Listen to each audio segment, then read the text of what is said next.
오늘 하나님께서 우리에게 주시는 말씀은 열왕기하 2장 15절에서 25절입니다. 열왕기하 2장 15절에서 25절까지 찾으셔서 함께 교독하겠습니다. 제가 먼저 15절 봉독합니다. 맞은편 여리고에 있는 선지자의 제자들이 그를 보며 말하기를 엘리야의 성령이 하시는 역사가 엘리야 위에 머물렀다 하고 가서 그에게로 나아가 땅에 엎드려 그에게 경배하고 그에게 이르되 당신의 종들에게 용감한 사람 50명이 있으니 청하건대 그들이 가서 당신의 주인을 찾게 하소서. 염려하건대 여호와의 성령이 그를 들고 가다가 어느 산에나 어느 골짜기에 던지셨을까 하나이다 하니라. 엘리사가 이르되 보내지 말라 하나 무리가 그로 부끄러워하도록 간청하매 보내라 한지라. 그들이 50명을 보냈더니 사흘 동안을 찾되 발견하지 못하고 엘리사가 여리고 머무른 중에 무리가 그에게로 돌아오니 엘리사가 그들에게 이르되 내가 가지 말라고 너에게 이르지 아니하였느냐 하였더라. 그 성읍 사람들이 엘리사에게 말하되 우리 주인께서 보시는 바와 같이 이 성읍의 위치는 좋으나 물이 나쁨으로 토산이 익지 못하고 떨어지나이다. 엘리사가 이르되 새 그릇에 소금을 담아 내게로 가져오라 하매 곧 가져온지라.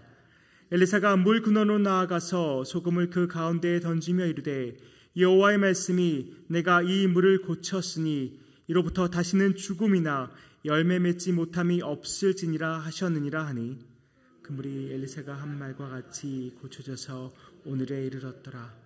엘리사가 거기서 베들로 올라가더니 그가 길에서 올라갈 때에 작은 아이들이 성읍에서 나와 그를 조롱하여 이르되 대머리여 올라가라 대머리여 올라가라 하는지라. 엘리사가 뒤를 돌이켜 그들을 보고 여호와의 이름으로 저주하매 곧 수풀에서 암곰tum이 나와서 아이들 중에 42명을 찢었더라. 같이 읽습니다. 엘리사가 거기서부터 갈멜산으로 가서 거기서 사마리아로 돌아왔더라. 아멘. 어제 우리는 두 선지자의 계승을 어제 본문을 통해서 살펴보았습니다. 우리가 이미 아는 것처럼 선지자들의 계승과 왕위 계승은 좀 다른 점이 있습니다. 왕위 계승의 경우는 그 당시 대부분 혈연 관계에 의해서 아버지의 왕위가 아들에게 물려지는 것이었는데 선지자의 경우는 하나님께서 직접 개입하셔서 그 선지자의 맥을 이어나가는 것을 볼 수 있습니다. 엘리야와 엘리사도 마찬가지입니다. 물론 둘이 이름이 굉장히 비슷해서 아버지와 아들 관계가 아닐까 하는 생각도 해보지만 엘리야와 엘리사의 관계는 혈연 관계는 아니고요. 하나님께서 엘리야를 택하셨던 것처럼 엘리사도 하나님께서 택하셔서 선지자로 세워주셨습니다. 어제 본문 9절을 보면 엘리야가 엘리사에게 너가 원하는 것이 무엇이냐고 묻습니다.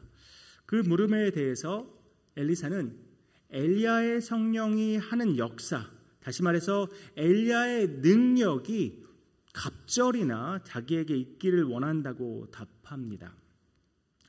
물론 이것을 엘리사가 엘리야보다 2배의 능력을 더 받기를 원한다라고 해석할 수 있겠지만 당시 상속권과 관련하여서 우리가 생각해 보면 아버지가 아들에게 유산을 물려줄 때 장자에게는 갑절을 주었습니다.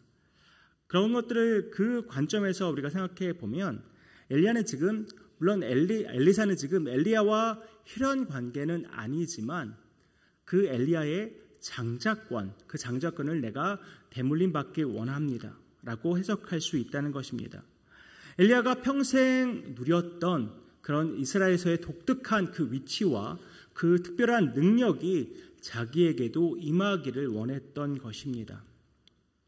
엘리야는 그 대답을 듣고서 참 어려운 일을 구한다고 답합니다. 하지만 너가 하나님께서 나를 데려가시는 것을 본다면 그 일이 이루어질 것이라고 말합니다. 앞서 말씀드렸던 것처럼 선지자가 세워지고 계승되는 것은 전적으로 하나님께 달려있는 것입니다. 엘리사가 원하는 능력도 역시나 하나님께서 허락하셔야 가능한 것입니다. 엘리사는 엘리야가 들려 올라가는 것을 보게 되었고 또 따라서 엘리야의 능력을 받게 되었습니다. 그렇기에 오늘 본문 15절에서 사람들이 이렇게 반응한 것입니다. 제가 세 번역으로 읽어드립니다. 그때 여리고에서부터 따라온 예언자 수련생들이 강 건너에서 이 광경을 보고는 엘리야의 능력이 엘리사 위에 내렸다 하고 말하면서 엘리사를 맞으러 나와 땅에 엎드려 절을 하였다. 엘리사를 맞으며 땅에 엎드려 절을 하였다는 의미는 그들은 이제 엘리사가 엘리야의 능력을 받고 온전히 선지자로 세워졌구나라는 것을 인정하였다는 의미일 것입니다. 그런데 우리가 16절, 17절, 18절을 이어서 이렇게 살펴보면 과연 이 선지자들의 제자들이 이 엘리사의 선지자로서의 권위를 정말 온전히 인정하고 있는 것인가에 대해서 좀 의심을 품게 됩니다. 이 제자들은 굳이 50명을 보내서 회오리 바람으로 하나님께서 올려 보내신 엘리야를 굳이 찾게 하겠다고 엘리사에게 강청을 합니다. 제발 50명을 보내게 해달라고. 그들이 가서 어디에 떨어져 있을지 모를 엘리야를 반드시 좀 찾게 해달라고 강청하고 또 강청을 합니다. 엘리사는 아니야, 보내지 마, 필요 없다, 보낼 필요 없다, 보내지 마라 라고 말했음에도 불구하고 부끄러울 정도로, 민망할 정도로 계속해서 강청하니까 엘리사가 그래, 보내라 라고 말합니다. 그런데 우리가 17절, 18절을 보면 어떻습니까? 결국 그 50명은 허탕을 치고 돌아옵니다. 그들이 왜 굳이 엘리야를 찾겠다고 사람들을 보내려고 했을까요? 엘리사가 보내지 말라고 말했는데도 민망할 정도로 강청을 해가지고 왜 사람들을 보내야만 했을까요? 정말 그들이 엘리사의 선지자적 권위를 인정했다면 과연 하나님께서 이미 들여 올려 보내신 엘리야를 찾으려고 사람들을 보냈을까 하는 그런 생각을 해보게 됩니다.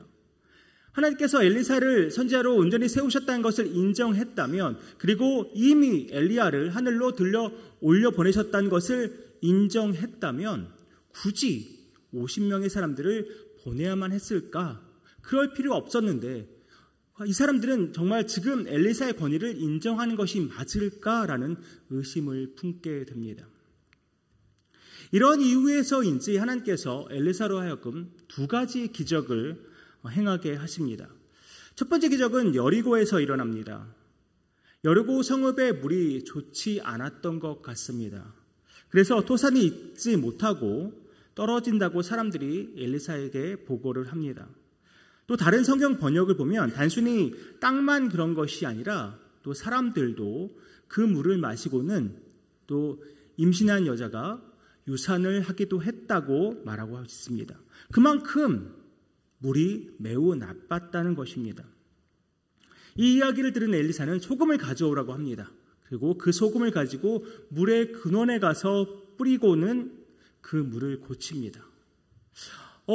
이 소금이 어떤 화학적 작용을 한 것일까요? 아니면 엘리사가 이 소금을 가지고 마술이라도 부린 것일까요? 이것이 가능했던 것은 엘리사의 능력이 아니라 하나님의 능력인 것을 우리는 알 수 있습니다. 21절과 22절입니다. 엘리사가 물 근원으로 나아가서 소금을 그 가운데에 던지며 이르되 여호와의 말씀이 내가 이 물을 고쳤으니 이로부터 다시는 죽음이나 열매 맺지 못함이 없을지니라 하셨느니라 하니 이 물이 엘리사가 한 말과 같이 고쳐져서 오늘에 이르렀더라. 엘리사는 그저 소금을 뿌리고 이제 물이 좋아졌으니 마셔라라고 하지 않았습니다. 소금을 뿌리고는 여호와의 말씀을 선포합니다. 여호와의 말씀이면 내가 이 물을 고쳤으니, 누가 고친 것입니까? 엘리사가 고친 것이 아니라 여호와 하나님께서 이 물을 고쳤다고 선포합니다. 여호와 하나님께서 물을 고치신 것입니다. 이것을 보면 엘리사의 선지자적 권위는 엘리사 자신에게 있는 것이 아닙니다. 또한 그의 능력 역시 엘리사 자신에게 있는 것이 아닙니다. 하나님께서 함께 하시고 그에게 권위를 부여해 주시고 능력을 허락해 주셔야만 가능한 일입니다. 엘리사의 선지자로서의 그 권위와 능력은 오로지 하나님께로부터 임한 것입니다. 두 번째 기적은 베델에서 일어납니다.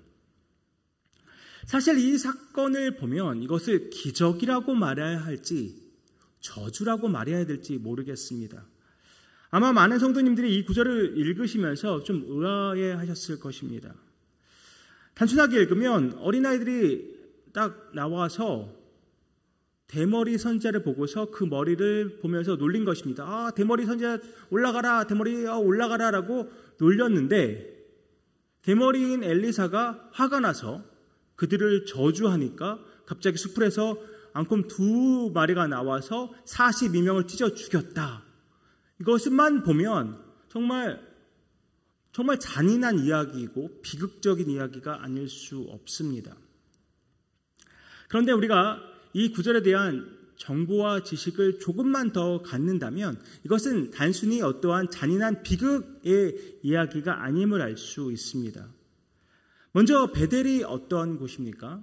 우리가 열왕기상 12장, 13장을 보면 여로보암이 금송아지를 세운 곳이 바로 베델입니다. 그렇다면 그곳이 얼마나 심각한 우상 숭배의 근원지가 되어서 우상 숭배가 아주 성행했을 것이고 죄악도 아주 만행했을 것입니다. 베델은 이제 이스라엘의 그런 배교의 중심지가 되었던 것입니다. 학자들은 그 베델에 있는 우상 신전을 통해서 그 지역 경제가 많이 성장했을 거라고 이야기합니다. 그렇기 때문에 우상 신전이 갖는 어떤 경제적인 그런 기여도가 매우 높기 때문에 그 이후에서라도 여호와의 선지자가 베델로 오는 것이 그다지 반갑지 않았던 것입니다. 따라서 엘리사를 놀린 아이들이 엘리사가 누군지 모르고 놀렸다는 것이 아닐 거라는 것입니다. 또한 무엇보다 우리가 아이들이라고 했을 때 정말 사리분별 못하는 그런 어린 아이들을 말하는 것이 아니라는 것입니다. 여기서 이 아이들의 의미는 거의 12살에서 30살에 이르는 아주 넓은 연령층의 사람들을 당시 아이들이라고 불렀기 때문에 엘리사가 누구인지, 엘리사가 여호와의 선지자인지 모르고 그런 일을 했다는 것이 아니라는 그런 증거가 될 수 있습니다.